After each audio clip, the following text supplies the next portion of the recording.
መጽሐፈ ሳሙኤል ቀዳማዊ ምዕራፍ 19 ሳኦልም ለልጁ ለዮናታንና ለባሪያዎቹ ሁሉ ዳዊትን ይገድሉ ዘንድ ነገራቸው። የሳኦል ልጅ ዮናታን ግን ዳዊትን እጅግ ይወድ ነበር። ዮናታንም አባቴ ሳኦል ሊገድል ፈልጓል። አሁን እንግዲህ ለነገው ተጠንቀቅ፣ ተሸሸግ፣ በስውርም ተቀመጥ። እኔም እወጣለሁ፣ አንተም ባለበት እርሻ በአባቴ አጠገብ ቆማለሁ። ስለ አንተም ከአባቴ ጋር እነጋገራለሁ፣ የሆነውንም አይቼ እነግርሃለሁ ብሎ ለዳዊት ነገረው። ዮናታንም ለአባቱ ለሳኦል እርሱ አልበደለህምና ስራውም ላንተ እጅግ መልካም ሆኗልና ንጉሡ ባሪያውን ለዳዊትን አይበድለው፣ ነፍሱንም በእጁ ጥሎ ፍልስጤማዊውን ገደለ። እግዚአብሔርም ለእስራኤል ሁሉ ታላቅ መድኃኒት አደረገ። አንተም አይተህ ደስ አለህ። በከንቱ ዳዊትን በመግደልህ ስለምን በንጹሕ ደም ላይ ትበድላለህ? ብሎ ስለ ዳዊት መልካም ተናገረ። ሳኦልም የዮናታንን ቃል ሰማ። ሳኦልም ሕያው እግዚአብሔርን ዳዊት አይገደልም ብሎ ማለ። ዮናታንም ዳዊትን ጠርቶ ይህንን ነገር ሁሉ ነገረው። ዮናታንም ዳዊትን ወደ ሳኦል አመጣው፣ እንደ ቀድሞውም በፊቱ ነበር። ደግሞም ጦርነት ሆነ። ዳዊትም ወጥቶ ከፍልስጤማውያን ጋር ተዋጋ፣ ታላቅ ግዳይም ገደላቸው፣ ከፊቱም ሸሹ። ሳኦልም ጦሩን ይዞ በቤቱ ተቀምጦ ሳለ ክፉ መንፈስ ከእግዚአብሔር ዘንድ ያዘው። ዳዊትም በእጁ በገና ይመታ ነበር። ሳኦልም ዳዊትን ከግንብ ጋር ያጣብቀው ዘንድ ጦሩን ወረወረ።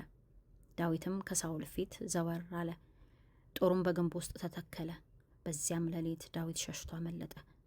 ሳኦልም ዳዊትን ጠብቀው በነጋው እንዲገድሉት መልእክተኞቹን ወደ ዳዊት ቤት ላከ። ሚስቱም ሚልኮን በዚህች ሌሊት ነፍስህን ካላዳንክ ነገ ትገደላለህ ብላን ነገረችው። ሜልኮልም ዳዊትንም በመስኮት አወረደችው፣ ሄደም ሸሽቶም አመለጠ። ሜልኮልም ተራፊምን ወስዳ ባልጋው ላይ አኖረችው፣ በራስጌውም ጉንጉንን የፍየል ጠጉር አደረገች፣ በልብስም ከደነችው። ሳኦልም ዳዊትን እንዲያመጡት መልእክተኞችን ላከ። እርሷም ታሟል አለቻቸው። ሳኦልም እገድለው ዘንድ ዳዊትን ከናልጋው አምጡልኝ ብሎ መልእክተኞቹን ወደ ዳዊት ሰደደ። መልእክተኞቹን በገቡ ጊዜ እነሆ ተራፊሙን ባልጋው ላይ አገኙ፣ በራስጌውም ጉንጉን የፍየል ጠጉር ነበር። ሳኦልም ሜልኮልን ስለምን እንዲህ አደረግሽ? አታለልሽኝ፣ ጠላቴን አስኮበለልሽው አላት። ሜልኮልም ለሳኦል እርሱ አውጥተሽ ስደጅኝ፣ አለዚያም እገድልሻለሁ አለኝ ብላ መለሰች። ዳዊትም ሸሽቶ አመለጠ። ወደ አርማቴምም ወደ ሳሙኤል መጣ። ሳኦልም ያደረገበትን ሁሉ ነገረው። እርሱና ሳሙኤልም ሄዱ፣ በነዋት ዘራማም ተቀመጡ። ሳኦልም ዳዊት እነሆ በአርማቴም አገር በነዋት ዘራማ ተቀምጧል የሚል ወሬ ሰማ። ሳኦልም ዳዊትን ያመጡት ዘንድ መልእክተኞችን ሰደደ። የነቢያት ጉባኤ ትንቢት ሲናገሩ ሳሙኤልም አለቃቸው ሆኖ ሲቆም ባዩ ጊዜ የእግዚአብሔር መንፈስ በሳኦል መልእክተኞች ላይ ወረደ፣ እነርሱም ትንቢት ይናገሩ ጀመር።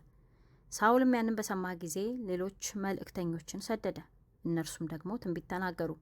ሳኦልም እንደገና 3ኛ ጊዜ መልእክተኞችን ሰደደ፣ እነርሱም ደግሞ ትንቢት ተናገሩ። የሳኦልም ቁጣ ነደደ። እርሱም ደግሞ ወደ አርማቴም መጣ፣ በሴኩም ወዳለው ወደ ታላቁ የውሃ ጉድጓድ ደረሰ። ሳሙኤልና ዳዊት የት ናቸው ብሎ ጠየቀ። አንድ ሰውም እነሆ በአርማቴም አገር በነዋት ዛራማ ናቸው አለ። ወደ አርማቴምም አገር ወደ ነዋት ዛራማ ሄደ።